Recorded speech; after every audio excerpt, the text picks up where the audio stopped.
और उस तरह से मेरी भौहें एकदम छोटी कर दी और यहाँ पे मेरे बाल भी उन्होंने काट दिए। आज भारत ने अपना सबसे अनमोल रत्न खो दिया है।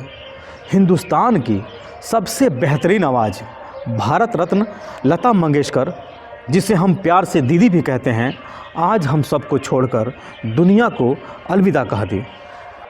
आज संगीत पूरी तरह से सूना हो गया है और आज भारत सरकार ने भी 2 दिन की राष्ट्रीय शोक घोषित कर दिया है।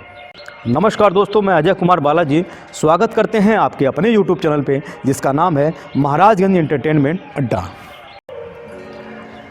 जैसे क्रिकेट में सचिन तेंदुलकर को क्रिकेट का भगवान माना जाता है, वैसे ही लता जी को सुरों की सरस्वती कहा जाता है। 36 भाषाओं में लगभग 50,000 गाना गाने वाली मात्र इकलौती गायिका हैं।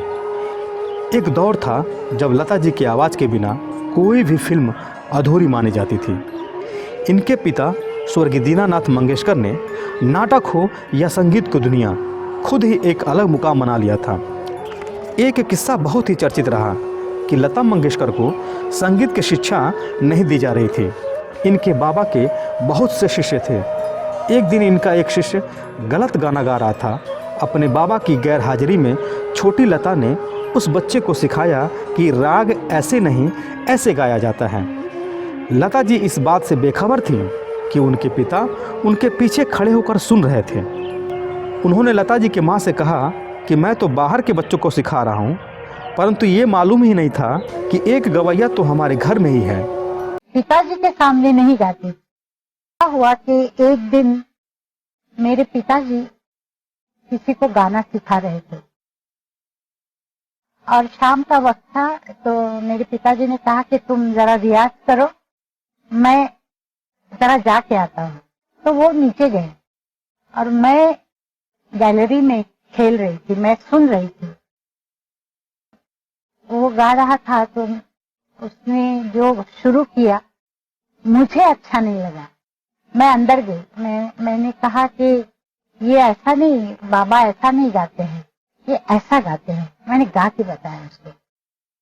मेरे पिताजी इतने में आ गए, उन्होंने बाहर से सुना और सुन के अंदर आए, तो मैं भागी वहां से। तो मेरे पिताजी ने मेरी माँ को कहा कि घर में गवैया बैठा है और मैं बाहर क्यों सिखा रहा हूँ लोगों को। उस दिन से लता जी की संगीत की शिक्षा शुरू हुई। धीरे धीरे लता अपने पिता के साथ स्टेज परफॉर्म करने लगी। एक बार हुआ यूँ कि एक नाटक चल रहा था। उस नाटक में नारद का किरदार निभाने वाला अभिनेता नहीं पहुंच पाया।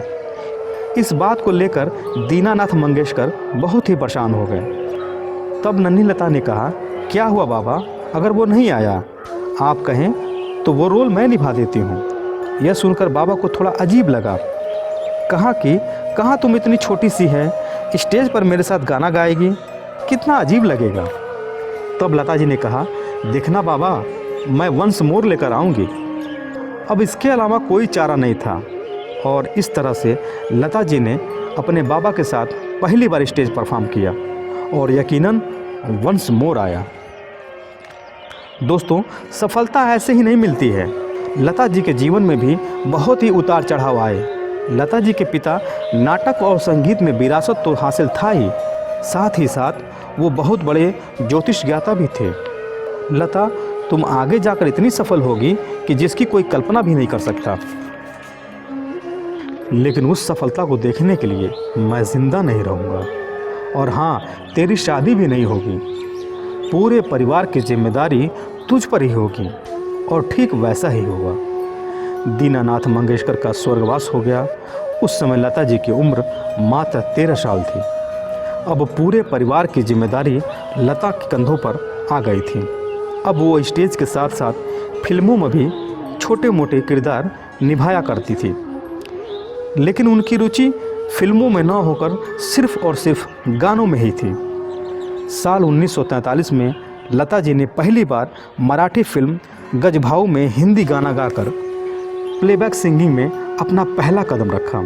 इसके बाद मास्टर विनायक ने मंगेशकर परिवार को सहारा दिया और पूरे परिवार को पूना बुला लिया।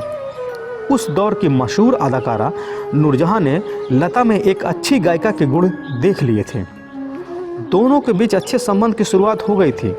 बहरहाल एक फिल्म की शूटिंग के सिलसिले में तब के मुंबई शहर आई और यहीं की होकर रह गई। 1948 के बाद से ही लता मंगेशकर के गाने एक के बाद एक हिट होने लगे और 1949 में पहली फिल्म महल का गाना आएगा आने वाला सबसे पहला हिट गाना बना। इसके बाद तो लता मंगेशकर ने कभी पीछे मुड़कर नहीं देखा। वो कामयाबी और शोहरत की सीढ़ियाँ चढ़ती गईं।